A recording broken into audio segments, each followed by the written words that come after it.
Okay, so Story Camp Entry 1, here we go.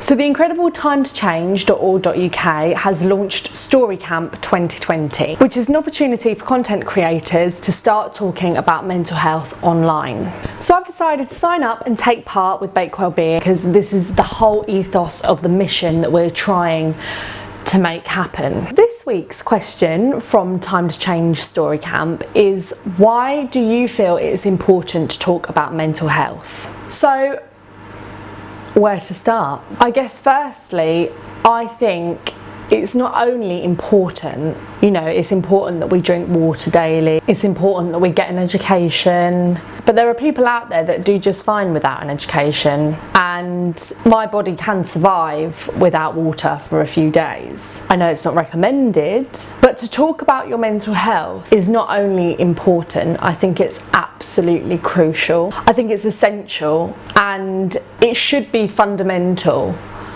By talking about our mental health and just simply the way that we're feeling, it immediately tackles and debunks the stigma that there is surrounding this subject. I think it's incredible how taboo mental health is when we all have a mental health. And just as we openly show off about going to the gym or having a protein smoothie to keep us physically healthy, it only makes sense to me that we should show off about going to counselling or speaking openly about a difficult time that we're having with our mental health and what we're doing to try and improve it. But it very rarely happens. And I believe that's really because of the stigma. It's sort of like a fear of the unknown. Mental health is complex, and it's something that a lot of people don't understand. And I can't even say that myself, I understand mental health for the ins and outs and its true intricacies. And maybe that's what causes people to not talk about it so openly and freely, because it is a fear of the unknown. And perhaps it just feels easier to ignore it completely. But by not talking about mental health, there are so many people out there that are struggling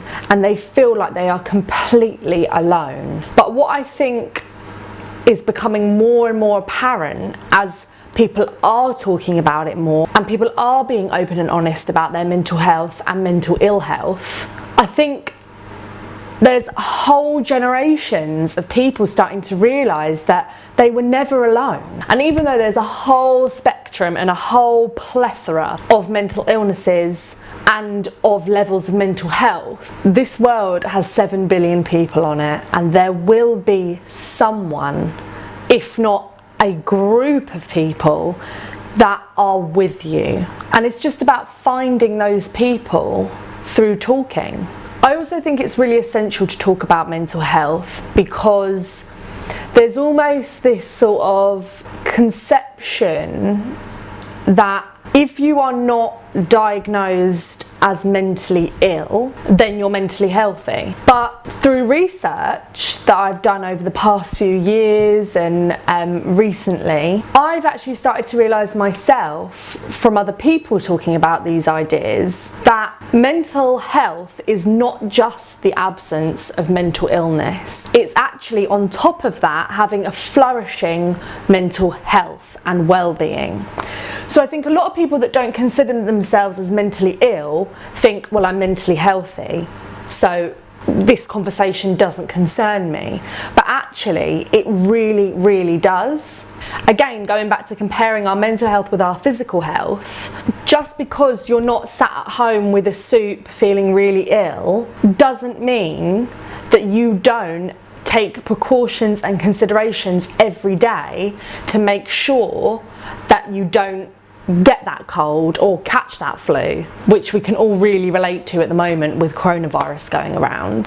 So we go out to the shops, and even though we haven't caught a virus and we're not ill ourselves, we still wear the gloves, wear the mask, wash our hands when we get home, have a hot drink, and try to keep physically well. Whereas I feel that a lot of people think, well, I'm not mentally ill, so we don't really do that for our mental health. If we don't class ourselves as mentally ill, we don't put those same steps steps into action that we would do to protect our physical health. We just think, well, I'm healthy. And that's something that I have really realised as someone that's always been very open about mental health, very interested in mental health. That is a concept and a new idea that I have only really come across recently through hearing other people talk. Whereas if you remove yourself from the conversation and you think that it's not relevant for you or your situation, you're wrong.